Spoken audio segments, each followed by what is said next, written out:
প্রিয় ভাই বোনেরা, আসসালামু আলাইকুম। ড্রিম কিচেনে স্বাগতম। আজকে আমি তৈরি করব সেমাই পিঠা।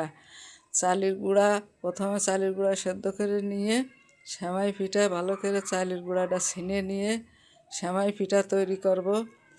এখন আমি কড়াইতে দিয়ে দিছি পানি আর একটু লবণ দিয়ে দিছি। পানিটা ফুটে উঠেছে, এখন চালের গুঁড়োটা আমি ঢেলে দিছি। দিয়ে এখন একটু মাঝখানে একটু ছিদ্র করে আমি ঢাকনা দিয়ে ঢেকে রাখবো। 5 মিনিট পরে আমি এই চালের গুঁড়োগুলো ভালো করে নেড়ে নেব। এখন 5 মিনিট হয়ে গেছে, এখন আমি চালের গুঁড়োটা ভালো করে নেড়ে নেব। 5 মিনিট ঢেকে রাখলেই চালের গুঁড়োটা সিদ্ধ হয় ভালো। আর দেওয়ার সাথে সাথে চালের গুঁড়ো নাড়লি সে চালের গুঁড়ো সিদ্ধ হয় না, সে ভালো হয় না। সেমাই পিঠে বানাতে গেলে চালের গুঁড়োটা ভালো করে সিদ্ধ করে নিতে হবে। তা আমার চালের গুঁড়োটা ভালোভাবে সিদ্ধ হয়ে গেছে, দেখুন কত সুন্দর হয়েছে, অনেক সুন্দর হয়েছে। এই আটা দিয়ে সেমাই পিঠে বানাতে খুবই ভালো হয়। মানে আটাটা গরম গরমই ছেনে নিতে হবে, হাত ভিজাতে হবে আর ছেনতে হবে, নাহলে আটায় আবার গিট্টু বেঁধে যায়। ঠান্ডা হয়ে গেলে ছেনা যাবে না, গরম গরম ছেনলে আটাটা খুবই ভালো হয়।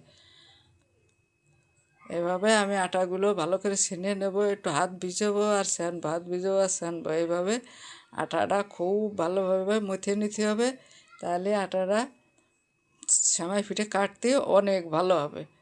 এভাবে আপনারা বাসায় চেষ্টা করবেন, এইভাবে বানাবেন সেমাই পিঠে।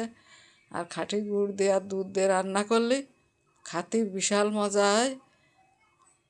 এখন আমি সেমাই পিঠাটা কাটিয়ে নেব, ঝুলা দিয়ে নেব, দিয়ে আমি সেমাই পিঠাটা ভালো করে কেটে নেব। অতি সহজ পিঠা, অনেক আগেকার পিঠা। শীতের সময় আসলে সবাই খায়। খাঁটি খেজুরির গুড় দিয়ে এই পিঠাটা রান্না করলে অনেক মজা লাগে।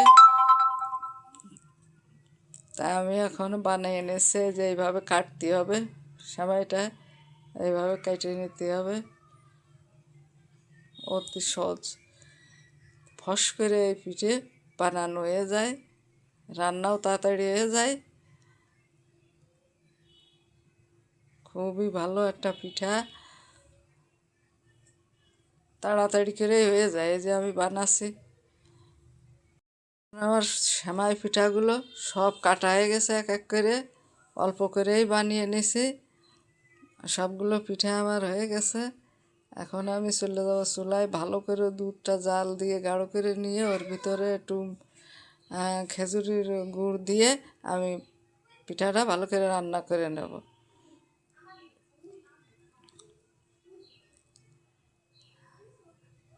অনেকগুলো পিঠে হয়েছে, অল্প একটু আটা সিদ্ধ করে নিয়ে অনেকগুলো পিঠে হয়েছে। এখন আমার দুধটা ভালো করে গাঢ় করে জাল দিচ্ছি, জাল দেওয়া হয়ে গেছে। এখন আমি এই গুড়টা এর ভিতরে দিয়ে দেবো।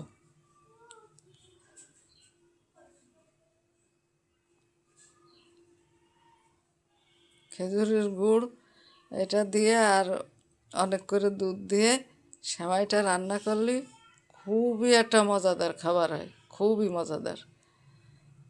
শীতের ভিতরে ভালো একটা খাবার। এখন গুড়টা একটু গলে গেলে আমি পিঠেগুলো এর ভিতরে দিয়ে দেবো।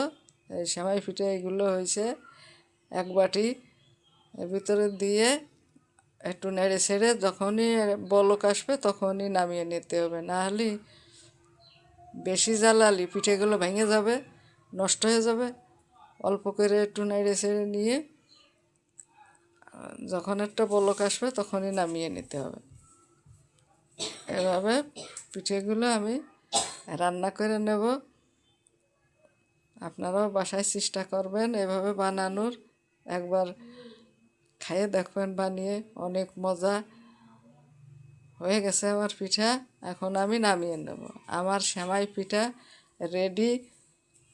আপনাদের ভালো লাগলে সাবস্ক্রাইব, লাইক, কমেন্ট করে দেবেন। ফেসবুক পেজে ফলো দিয়ে দেবেন। ভালো থাকবেন। আসসালামু আলাইকুম।